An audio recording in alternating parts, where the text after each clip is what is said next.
తాగునీటికి ఏదైతుందో సమస్య ఉత్పన్నం కావటానికి ఏదైతుందో మేడిగడ్డ సాంకేతిక పరిజ్ఞానం లేకుండా నిర్మాణం చేయడంతో ఏదైతుందో వాళ్ళు ఈ పరిస్థితి ఉత్పన్నమైందని చెప్పడం ఏదైతుందో ఇది వాస్తవానికి భిన్నమా అధ్యక్ష? నేను ఇంకో విషయం చెప్పదలుచుకున్నా అధ్యక్ష. ఆనాడు మహారాష్ట్ర ప్రభుత్వంతో ఒప్పందంలో భాగంగా మీరు మేడిగడ్డ వద్ద 100 మీటర్ల ఎత్తులో ఒక బ్యారేజీ నిర్మాణం చేయడానికి అనుమతి పొందింది. సిమిలర్లీ తుమ్మడిగడ్డ వద్ద ఏదైతుందో 148 మీటర్ల ఎత్తుతో ఇంకో బ్యారేజీ నిర్మాణం చేయటానికి కూడా అనుమతి పొందింది అధ్యక్ష.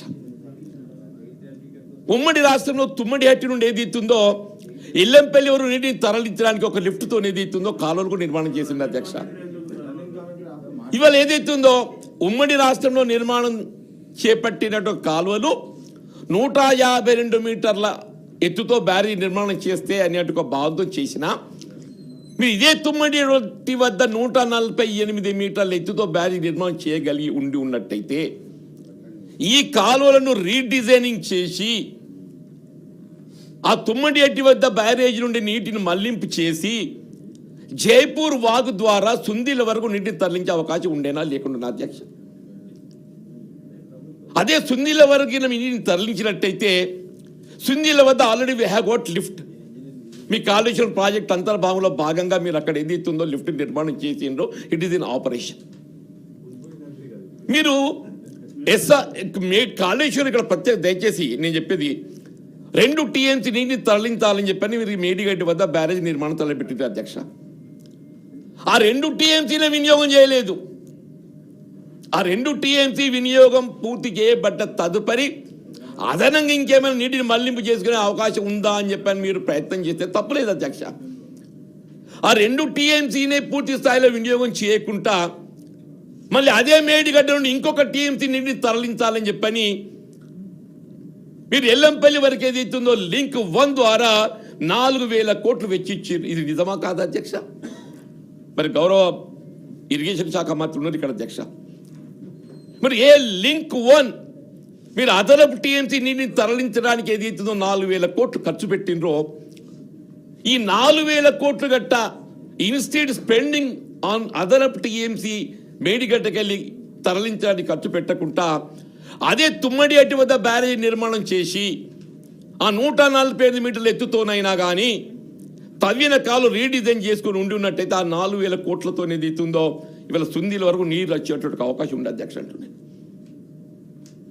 ఇవాళ మీరు మేడిగడ్డ కొలాప్స్ అయినందుకు ఈ లింక్ 1 మీరు ఇక్కడ నిర్మాణం చేయక అదే తుమ్మడి అట్టి వద్ద బ్యారేజీ నిర్మాణం చేస్తే అసలు రాష్ట్రంలో ఈ సమస్య ఉత్పన్నం అయ్యేది కాదు అధ్యక్ష. దీనికి ఎవరు బాధ్యులు అధ్యక్ష? గత ప్రభుత్వ వైఫల్యం కాదా అధ్యక్ష? వాస్తవాలు మాట్లాడితే ఏదైతుందో మీరు జీర్ణించుకోలేక ఏదైతుందో నేను ఇప్పటికే నీ ప్రభుత్వాన్ని నేను కోరుతున్నా అధ్యక్ష. వీళ్ళు తుమ్మడి ఏటి వద్ద బ్యారేజీ నిర్మాణం చేయాల్సినటువంటి యొక్క ఆవశ్యకత ఉన్నది.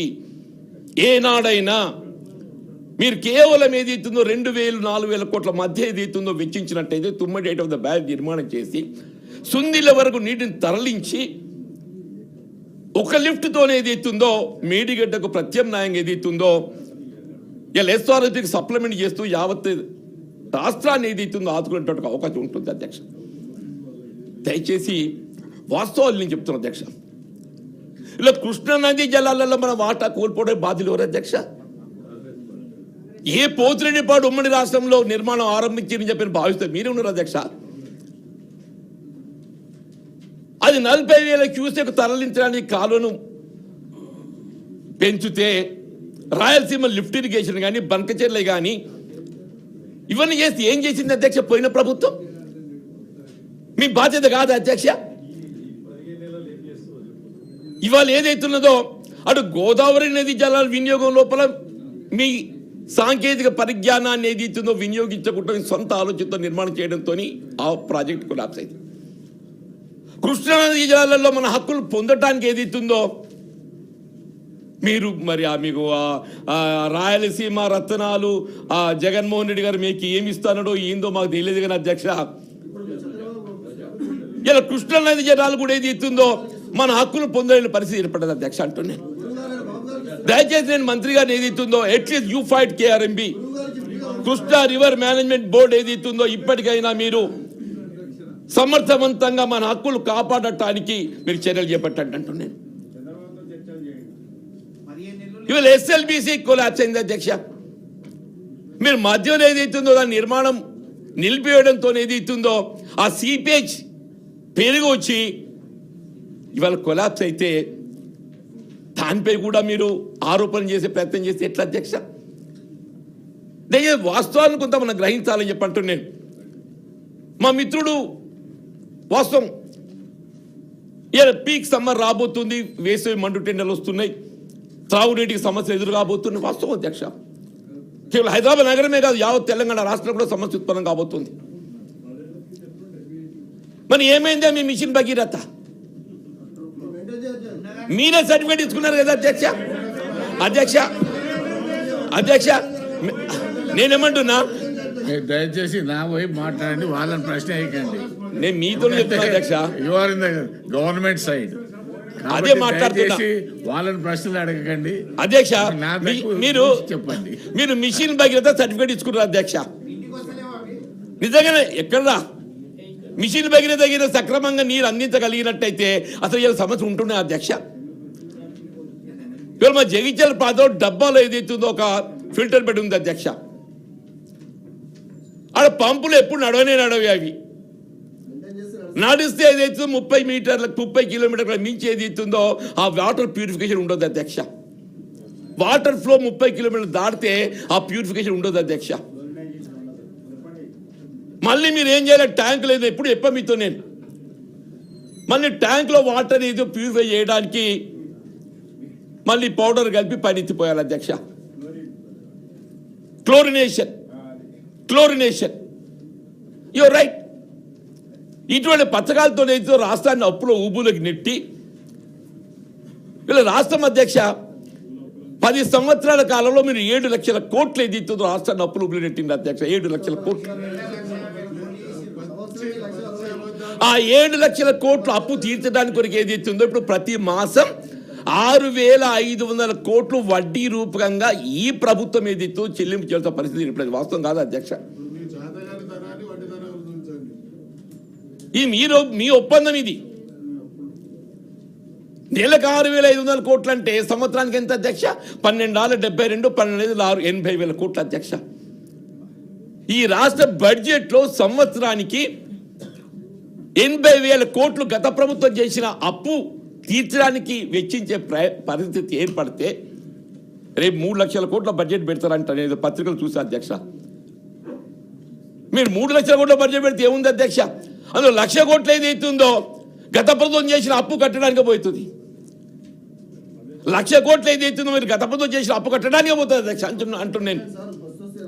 అంటే ఏంటి సాధించుకున్న తెలంగాణ రాష్ట్రం ఇదేనా అధ్యక్ష? నాకు అప్పుడప్పుడు ఆశ్చర్యం కలుగుతుంది అధ్యక్ష. నేను ఉమ్మడి రాష్ట్రంలో కూడా శాసనసభ్యుడిగా ఉన్న అధ్యక్ష. ఆనాడు పెద్ద రోషే గారు ఆర్థిక మంత్రిగా not a single day event for over draft అంత క్రమశిక్షణతో ఏదైతే ప్రభుత్వం నడిపిస్తే బట్ ద సక్సెసివ్ గవర్నమెంటే ఇక తెలంగాణ రాష్ట్రం అని అన్ని వనరులు కలిగి ఉన్నాం మనం. పారిశ్రామికంగా అన్ని విధాలు అభివృద్ధి చెందినటువంటి హైదరాబాద్ నగరం మనకున్నది. ఇన్ని సదుపాయాలు ఇన్ని ఆర్థిక వనరులు కలిగి ఉండి కూడా ఇన్ని ఫార్మస్యూటికల్ సాఫ్ట్వేర్ ఇండస్ట్రీ ఇవన్నీ పెట్టుకొని కూడా రాష్ట్రం అప్పులు పోయింది అని చెప్పంటే ఏదైతుందో ఇది మీ అసమర్థత కాదా అధ్యక్ష? ఆ పాపాన్ని ఏదైతుందో వీళ్ళు ఈ ప్రభుత్వం ఏ విధంగా చేపట్టాలా, ఏ విధంగా కొనసాగాలి అధ్యక్ష? దయచేసి ఏం చేయలేక కాదు, మీరు ఎన్ని అప్పులు చేసినప్పటికీ ఇలా రాష్ట్రాన్ని అప్పుల ఊబిలో నెట్టినప్పటికీ కూడా ఏదైతున్నదో ఈ ప్రభుత్వం ఇది మేము ఎన్నికలు చేసిన వాగ్దానం అని చెప్పడం లేదు అధ్యక్ష. దయచేసి వాళ్ళు గమనించడం, మొత్తం దేశంలో మా భారతీయ జనతా పార్టీ మిత్రులు కూడా ఇక్కడ ఉన్నారు అధ్యక్ష. వాళ్ళు వివిధ రాష్ట్రాల్లో అధికారులు ఉన్నారు. ఎక్కడైనా వాళ్ళు రుణమాఫీ ఆలోచన చేస్తున్నారు అధ్యక్ష. మొత్తం దేశంలో వీళ్ళు రుణమాఫీ చేస్తున్నటువంటి ఏకైక ప్రభుత్వము తెలంగాణ రాష్ట్రం కాంగ్రెస్ పార్టీ చెప్పక తప్పదు అధ్యక్ష అని చెప్పండి. వీళ్ళు భారతీయ జనతా పార్టీ కదా అధ్యక్ష, ఇదే బీఆర్ఎస్ పార్టీ. మీరు 2 పర్యాలు రుణమాఫీ చేస్తామని చెప్పింది అధ్యక్ష. మీరు చేసింది ఏంటి? విడుదల వారీగా చేసింది అధ్యక్ష. విడుదల వారీగా చేయడంతో ఏమైంది అధ్యక్ష? మీరు చేసిన అప్పు అది రుణమాఫీ కాదు, వడ్డీ మాఫీ పథకంగా మారిపోయింది. వడ్డీ మాఫీ పథకం అది వడ్డీ మాఫీ పథకంగా మారిపోయింది అధ్యక్ష అని చెప్పంటూ నేను. 2వ పర్యాయం అయితే ఆ వడ్డీ మాఫీ కూడా లేదు, అది 80,000 రాగలేదు, అక్కడే నిలిపేసింది అధ్యక్ష.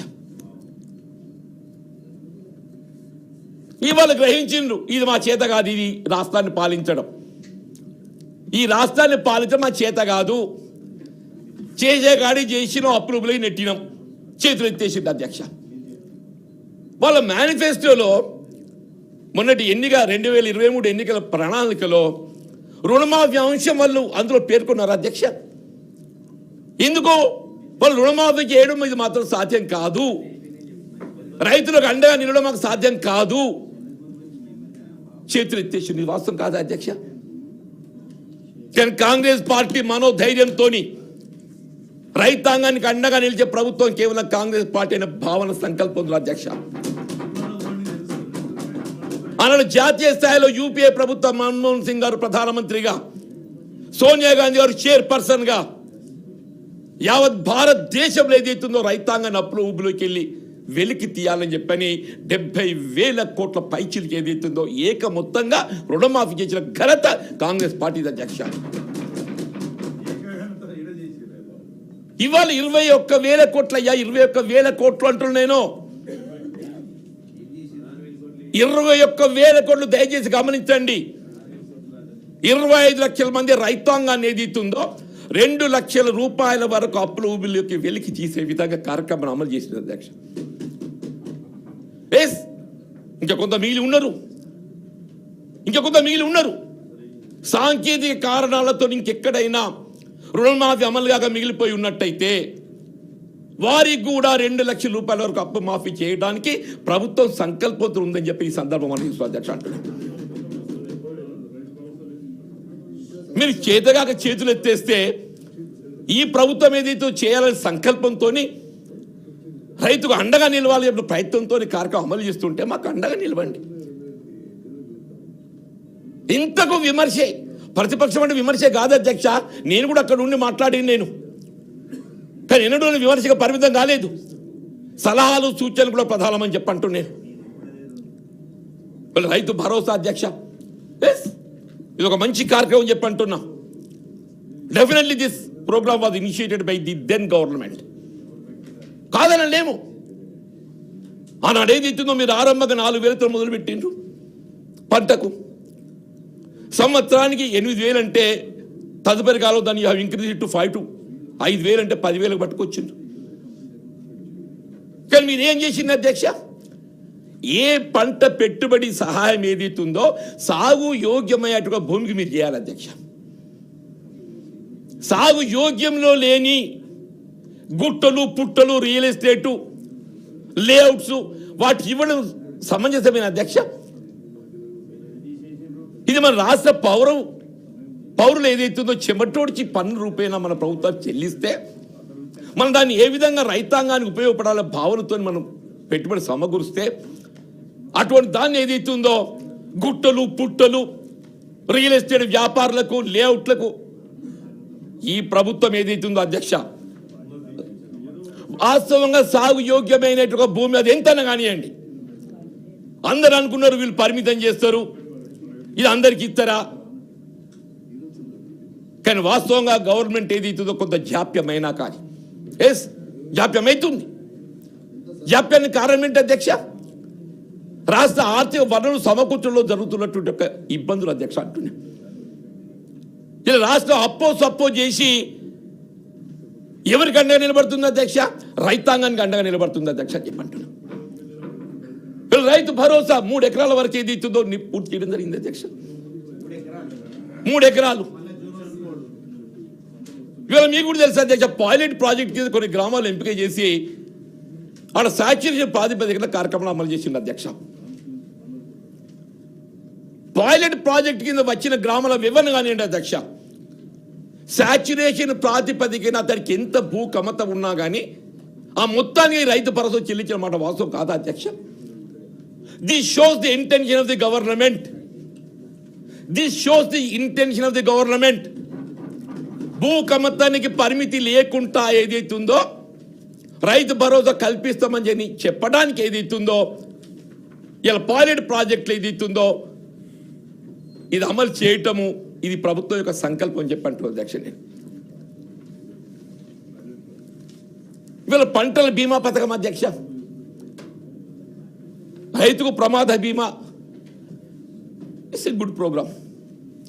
మీరు ఏవైతే మంచి కార్యక్రమాలు అమలు చేసి తలపెట్టినరో మేము వాటిని కొనసాగిస్తున్నాం. అదనంగా ఏదైతుందో ఇంకా మేము మంచి కార్యక్రమం చేపడుతున్నాం అధ్యక్ష. ఇవాళ ఏదైతుందో పంటల బీమా పథకం అధ్యక్ష, మన గవర్నమెంట్ ఆఫ్ ఇండియా 25% సబ్సిడీ ఇస్తే రాష్ట్రం 25 భరిస్తే రైతు కొంత భరిస్తే పంటల బీమా పథకం. ఇలా తెలంగాణ రాష్ట్ర ప్రభుత్వం ఏదైతుందో రైతు చెల్లించేటువంటి ఒక పంటల బీమా వాటా ఏదైతుందో ప్రీమియం ఏదైతుందో రైతుపై భారం పడకుండా ప్రభుత్వమే ఆ భారం మోసే విధంగా ఏదైతుందో ఎప్పుడైనా పంటలు చీడపురుగుతూనే కానీ ఆ ప్రకృతి వైపరీత్యాలతోనే కానీ పంటలు నష్టపోతే ఆ రైతులు ఆదుకోవాల సంకల్పంతో ప్రభుత్వం ముందుకు పోవటం గతంలో మీరు ఎప్పుడు చేసింది అధ్యక్ష. వీళ్ళు ఇందిరం ఆత్మీయ భరోసా వీళ్ళు కేవలం రైతాంగానికి అండగా నిలవడమే కాదు, భూమి లేని నిరుపేదలు వీళ్ళు వ్యవసాయ కూలిపై ఆధారపడేటువంటి యొక్క నిరుపేద వర్గాలు, దళితులు, బలహీన వర్గాల అధ్యక్ష,